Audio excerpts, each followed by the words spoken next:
Hello my dear viewers, NEET physics 34 year series का यह 17th video simple harmonic motion, जो कि oscillatory motion का ही एक स्पेशल टाइप है, उसका पार्ट 1 है। और इस पार्ट में हम लोग वेलोसिटी, एक्सेलरेशन, एनर्जी, इन सब के क्वेश्चंस को डिस्कस करेंगे। फर्स्ट क्वेश्चन नीट 2021 का क्वेश्चन है और यह क्वेश्चन आपसे पूछ रहा है कि अगर सिंपल हार्मोनिक मोशन की फ्रीक्वेंसी n हो तो फ्रीक्वेंसी ऑफ पोटेंशियल एनर्जी क्या होगा। एसएचएम का इक्वेशन हो अगर y = a sin omega t, तो काइनेटिक एनर्जी का इक्वेशन होता है half m omega square a square cos square omega t, जिससे हम कन्वर्ट कर सकते हैं या cos square omega t 1 + cos 2 omega t divided by 2 होगा, जिसको हमने 1/2 को बाहर कर लिया, 1/4 m omega square a square 1 + cos 2 omega t। आप देख सकते हैं इसकी फ्रीक्वेंसी ओमेगा है तो इसकी फ्रीक्वेंसी 2 ओमेगा है। मींस की फ्रीक्वेंसी जस्ट डबल होती है, काइनेटिक एनर्जी की भी, पोटेंशियल एनर्जी की भी। टोटल एनर्जी की कोई फ्रीक्वेंसी नहीं होती क्योंकि वह कांस्टेंट होता है। क्वेश्चन नंबर 2 जो कि नीट 2020 में पूछा गया है और इसमें आपसे पूछ रहा है phase difference between displacement and acceleration. ध्यान रहे, डिस्प्लेसमेंट और वेलोसिटी π/2 फेज एंगल से आगे होता है डिस्प्लेसमेंट से, और एक्सेलरेशन वेलोसिटी से आगे होता है by a phase angle of π/2। Means की डिस्प्लेसमेंट और एक्सेलरेशन का रिलेशन, तो acceleration will be ahead of displacement by a phase angle π। Question number 3, जैसा आपने क्वेश्चन नंबर 2 में देखा है जो कंसेप्चुअल क्वेश्चन, उसी क्वेश्चन का ग्राफिकल रिप्रेजेंटेशन यहां पूछ रहा है आपसे। एक्स का रिलेशन दे रखा है a cos ओमेगा t और आपसे कह रहा है कि एक्सेलरेशन का कौन सा ग्राफ होगा इसमें। ध्यान रहे, डिस्प्लेसमेंट है a cos ओमेगा t। अगर आपका फर्स्ट ग्राफ एक्सेलरेशन टाइम के बजाय डिस्प्लेसमेंट टाइम का ग्राफ होता तो यही आपको इस x = a cos omega t को शो करता। This first graph A। और यह सेकेंड ग्राफ भी इसी रिलेशन में आपको v का रिलेशन शो करता है, b वाला पार्ट ग्राफ। और c वाला पार्ट जो है यह आप देख सकते हैं कि यहाँ नेगेटिव एक्सिस से स्टार्ट हो रहा है, मैक्सिमम से स्टार्ट हो रहा है, और यही आपको एक्सेलरेशन का ग्राफ है, जिसमें आप देखेंगे कि एक्सेलरेशन डिस्प्लेसमेंट से आगे होता है by a phase angle of π radian. Question 4 simple conceptual question आपसे पूछ रहा है average velocity during SHM in 1 complete vibration. ध्यान रहे, 1 कंप्लीट वाइब्रेशन में ऑब्जेक्ट पार्टिकल जहां से स्टार्ट किया होगा वहीं पहुंच जाएगा। नेट डिस्प्लेसमेंट विल बी 0 और अगर नेट डिस्प्लेसमेंट 0 तो एवरेज वेलोसिटी भी 0। क्वेश्चन 5, यहां डिस्प्लेसमेंट का इक्वेशन दे रखा है x = a sin omega t और आपसे कह रहा है कि नेचर ऑफ ग्राफ कैसा होगा मोमेंटम और डिस्प्लेसमेंट में। ध्यान रहे, जैसा ग्राफ मोमेंटम और डिस्प्लेसमेंट का होगा वही ग्राफ वेलोसिटी और डिस्प्लेसमेंट का भी होगा, क्योंकि मोमेंटम मास इनटू वेलोसिटी होता है, मास तो कांस्टेंट है। अब यहां हमने देखा कि x तो है हमारा a sin ओमेगा t, तो v होगा a cos ओमेगा t। अगर हमें x और v को कोरिलेट करना है तो sin ओमेगा t और cos ओमेगा t को भगाना पड़ेगा। हमने दोनों इक्वेशंस बना लिए, दोनों के स्क्वायर को ऐड कर दिया, यह sin square omega t plus cos square omega t 1 हो गया। और यह जो इक्वेशन देख रहे हैं x square upon a square plus v square upon a square omega square equal to 1, this is an equation of ellipse, और इसीलिए जो नेचर ऑफ ग्राफ होगा वह एलिप्टिकल होगा।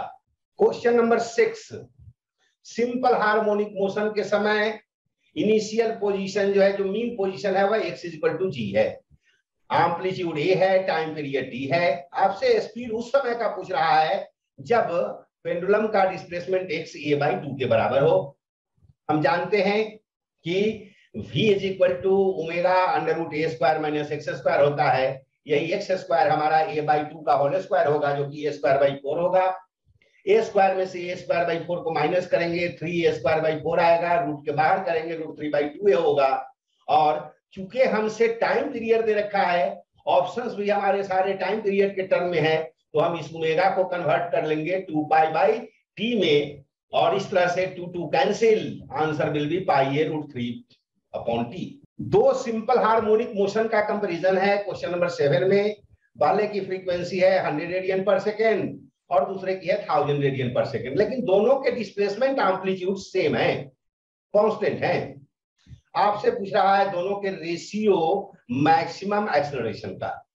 हम जानते हैं ए मैक्स का फॉर्मूला माइनस ओमेगा स्क्वायर ए, जहां ए तो आपका एम्पलीट्यूड है जो कि कांस्टेंट दे रखा है, दोनों के लिए सेम है, तो यह ए मैक्स जो है डायरेक्टली प्रोपोर्शनल होगा ओमेगा स्क्वायर के। हमने m x 1 upon m x 2 निकाला, omega 1 square upon omega 2 square होगा, दोनों के वैल्यूज को हमने पुट किए और हमारा आंसर आया 1/100 जो कि होगा 1:10⁻²। क्वेश्चन नंबर 8, यहाँ एसएचएम के समय काइनेटिक एनर्जी का इक्वेशन दे रखा है k0 cos square omega T, और आपसे पूछ रहा है maximum values of potential energy और टोटल एनर्जी का value in terms of this kinetic energy. ध्यान रहे, अगर काइनेटिक एनर्जी का इक्वेशन है k0 cos square omega T, this kinetic energy will be maximum when cos square omega T will be maximum, और cos के या cos के square का मैक्सिमम वैल्यू 1 होता है, मींस कि k मैक्स का वैल्यू होगा हमारा k0।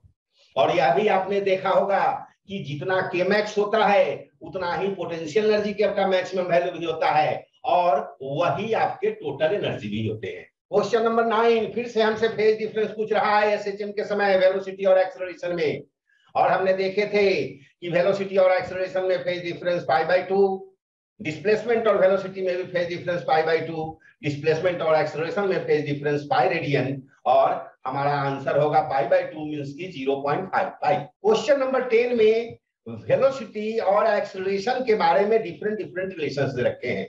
ध्यान रहे, मीन पोजीशन पे velocity maximum, acceleration 0, extreme position पे वेलोसिटी 0, एक्सेलरेशन मैक्सिमम, और यही आपका ऑप्शन डी है, v is maximum, a will be 0। Question number 11 में आपसे पूछ रहा है सिंपल हार्मोनिक मोशन के समय जब हाफ ऑफ द एम्पलीट्यूड के पोजीशन पे रहेगा तो पोटेंशियल एनर्जी क्या होगा in terms of total energy. Total energy हमारा ई दे रखा है, हम जानते हैं टोटल एनर्जी होता है half m omega square a square, और पोटेंशियल एनर्जी होता है इसी में ए स्क्वायर की जगह वाई स्क्वायर, और वाई का तो रिलेशन हमें दे रखा है कि वाई इज a/2, स्क्वायर करेंगे a²/4 होगा।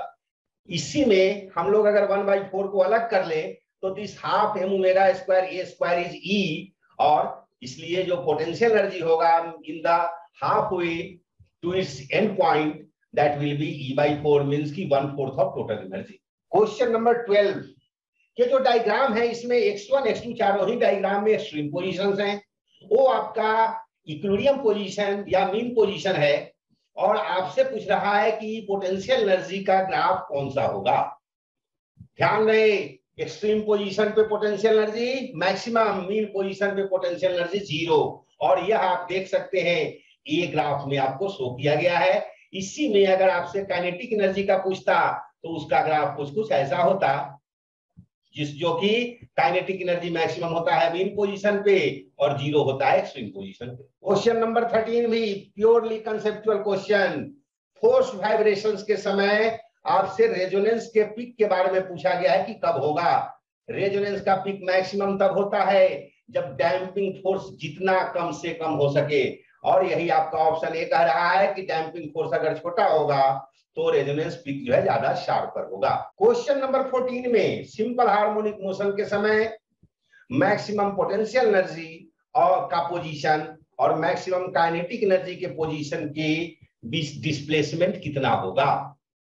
तो आप जानते हैं मीन पोजीशन पे maximum kinetic energy, extreme position पे मैक्सिमम पोटेंशियल एनर्जी, और दोनों के बीच का डिस्प्लेसमेंट एम्पलीट्यूड के बराबर होता है। राइट साइड में होगा तो वह डिस्प्लेसमेंट +a के बराबर होगा, लेफ्ट में होगा नेगेटिव साइड में होगा तो वह डिस्प्लेसमेंट -a के बराबर होगा। ध्यान रहे यहाँ डिस्प्लेसमेंट +a और -a होगा, एम्पलीट्यूड हमेशा प्लस लेते हैं, हमसे डिस्प्लेसमेंट ही पूछा गया है, इसलिए answer is C. Question number 15 में टोटल एनर्जी का डिपेंडेंस पूछ रहा है एसएचएम के समय में, इन चारों में कौन सा ऑप्शन होगा। ध्यान रहे चारों में एक ऑप्शन तो कॉमन है के का, मींस की इस टोटल एनर्जी को हमें के टर्म में कन्वर्ट करना होगा, और हम जानते हैं एम ओमेगा स्क्वायर इज के विच इज फोर्स कांस्टेंट, और इसी को कन्वर्ट कर लिया तो हमने देखा कि हाफ तो कांस्टेंट टर्म ही है, मींस की 2 टर्म पे डिपेंड करेगा या टोटल एनर्जी, के मींस की फोर्स कांस्टेंट और ए मींस की एम्पलीट्यूड, और यह है हमारा ऑप्शन बी। क्वेश्चन 16 भी सिंपल हार्मोनिक मोशन का केस, सिंपल पेंडुलम को ऑसिलेशंस के बारे में कह रहा है कि सिंपल पेंडुलम ए से सी के बीच ऑसिलेट कर रहा है। तो ए और सी हो गए एक्सट्रीम पोजीशंस और बी है आपका मीन पोजीशन।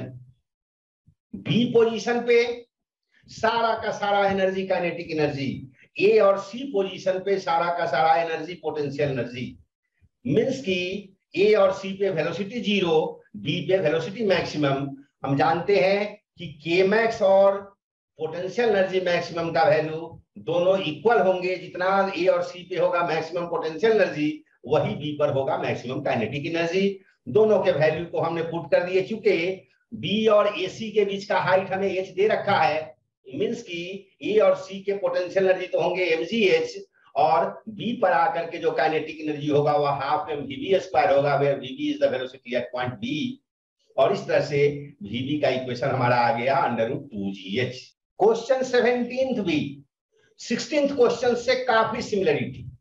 इसमें पेंडुलम के लेंथ दे रखे हैं l, और यह कह रहा है कि मीन पोजीशन जो कि बी है, यहां से ले गए हैं हम सी पोजीशन पर, और एंगल जो बना रहा है वह थीटा है।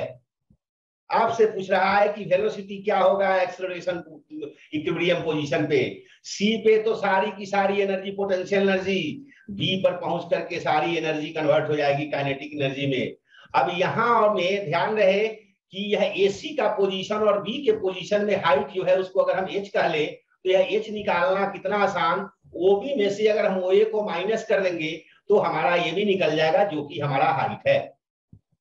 इस ओ ए सी ट्रायंगल से हम ओ ए निकालेंगे, और यह ओ ए हमारा देख सकते हैं ओ ए सी ट्रायंगल में इस एंगल थीटा के लिए O A is the base, A C is the perpendicular, and O C जिसे हमने एल कह रखा है, this is our length of the pendulum जो कि हाइपोटेनस भी है। और हम cos थीटा निकालेंगे तो वह होगा ओ ए अपॉन एल, और हमें तो ओ ए चाहिए तो ओ ए हो जाएगा हमारा एल cos थीटा। और यही वैल्यू रख करके हमने एच का वैल्यू फाइंड कर लिया, मींस कि ए बी का वैल्यू फाइंड कर लिया L into 1 minus cos theta. और जैसा हमने पिछले क्वेश्चन में किया है, यह half mvv square will be equal to mgh, तो vv का वैल्यू होगा √2gh, और h के वैल्यू को हम जो अभी अभी फाइंड किया वो पुट कर देंगे, and this is our option A. Question number 18 थोड़ा कंफ्यूजिंग क्वेश्चन है। यहां पर आपको टोटल मैकेनिकल एनर्जी दे रखा है 160 जूल। कायदे से एक कॉन्सेप्ट तो कहता है कि टोटल मैकेनिकल एनर्जी जो होगा that will be equal to maximum potential energy. लेकिन जब गिवन इंफॉर्मेशन ये फोर्स कांस्टेंट और एम्पलीट्यूड को यूज करके हम निकालते हैं पोटेंशियल एनर्जी, तो वह आ रहा है हमारा 100 जूल। यहां पर एक चीज होता है कि यह 160 जूल जो देख रहे हैं, यह भी टोटल एनर्जी है, मैकेनिकल एनर्जी है, यह भी पोटेंशियल एनर्जी हो सकता है। अगर हमारे गिवन इंफॉर्मेशन से वह 100 जूल आ रहा है, मींस की कुछ पोटेंशियल एनर्जी उसके पास पहले भी था, और वह पोटेंशियल एनर्जी कहलाता है जीरो पॉइंट एनर्जी। तो वही कॉन्सेप्ट है, क्योंकि यहाँ पर ऑप्शन दोनों दे रखा है, तो हम इस इंफॉर्मेशन वाले ऑप्शन से जो 100 जूल निकल करके आया है हम इसे ही कंसीडर करेंगे। Question number 19 simple harmonic motion के समय जब डिस्प्लेसमेंट हो half of the amplitude means की a/2, तो उस समय कितना फ्रैक्शन टोटल एनर्जी का कितना फ्रैक्शन काइनेटिक एनर्जी के बराबर होगा, काइनेटिक एनर्जी होगा। टोटल एनर्जी का इक्वेशन आपने देख रखा है फॉर्मूला, काइनेटिक एनर्जी का फॉर्मूला भी आप जानते हैं। यहाँ x की जगह हम a/2 रखेंगे और यह निकल करके आएगा हमारा 3/4 half m omega square a square. ये जो 3/4 आया a स्क्वायर, 3/4 को हमने बाहर कर लिया है, और यही तो हमारा टोटल एनर्जी है half m omega square a square. So kinetic energy is 3/4 of the total energy. जैसा आपने क्वेश्चन 19 में देखा था उसी का ट्रू कॉपी है ये क्वेश्चन नंबर 20। अंतर वहां आपसे काइनेटिक एनर्जी पूछ रहा था, वहां आपने देखा था कि हाफ ऑफ द एम्पलीट्यूड जब डिस्प्लेसमेंट के बराबर हो तो उस कंडीशन में काइनेटिक एनर्जी टोटल एनर्जी का 3/4 होता है। तो और यह भी आप जानते हैं कि पोटेंशियल एनर्जी और काइनेटिक एनर्जी दोनों का सम टोटल एनर्जी के बराबर होता है, मींस की हाफ ऑफ द एम्पलीट्यूड पे पोटेंशियल एनर्जी कितनी होगी 1/4 ऑफ द टोटल एनर्जी।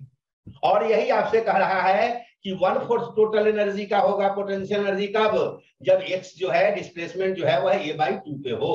और इसको आप मैथमेटिकली भी ऐसे देख सकते हैं कॉन्सेप्चुअली आप समझ ही लिए। क्वेश्चन नंबर 21, एसएचएम के समय, सिंपल हार्मोनिक मोशन के समय फोर्स का इक्वेशन कौन सा होगा? जानते हैं एसएचएम के समय फोर्स डायरेक्टली प्रोपोर्शनल होता है डिस्प्लेसमेंट के, तो एक्स के डायरेक्टली प्रोपोर्शनल होगा, और साथ साथ एक्स और एफ दोनों के डायरेक्शन जस्ट अपोजिट होते हैं, और माइनस साइन यही हमें बताता है, और यह एक के जो होगा वह कांस्टेंट टर्म होगा, और इसलिए इसका आंसर होगा आपका ऑप्शन डी। क्वेश्चन नंबर 22, यहां पर एसएचएम का टाइम पीरियड दे रखा है 4 सेकेंड, और आपसे पूछ रहा है कि difference between kinetic energy and potential energy के वेरिएशन का टाइम पीरियड क्या होगा?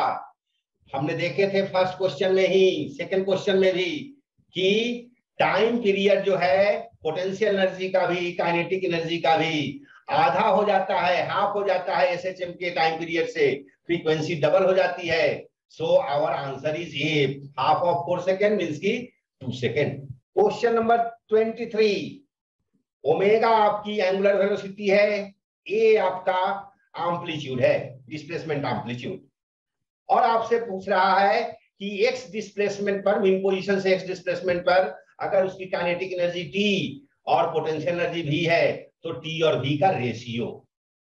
हम जानते हैं पोटेंशियल एनर्जी होता है half m v x square, kinetic energy होता है half m omega square x square, और काइनेटिक एनर्जी होता है half m omega square a square minus x square, दोनों का रेशियो निकालेंगे टी और वी का, a square minus x square upon x square.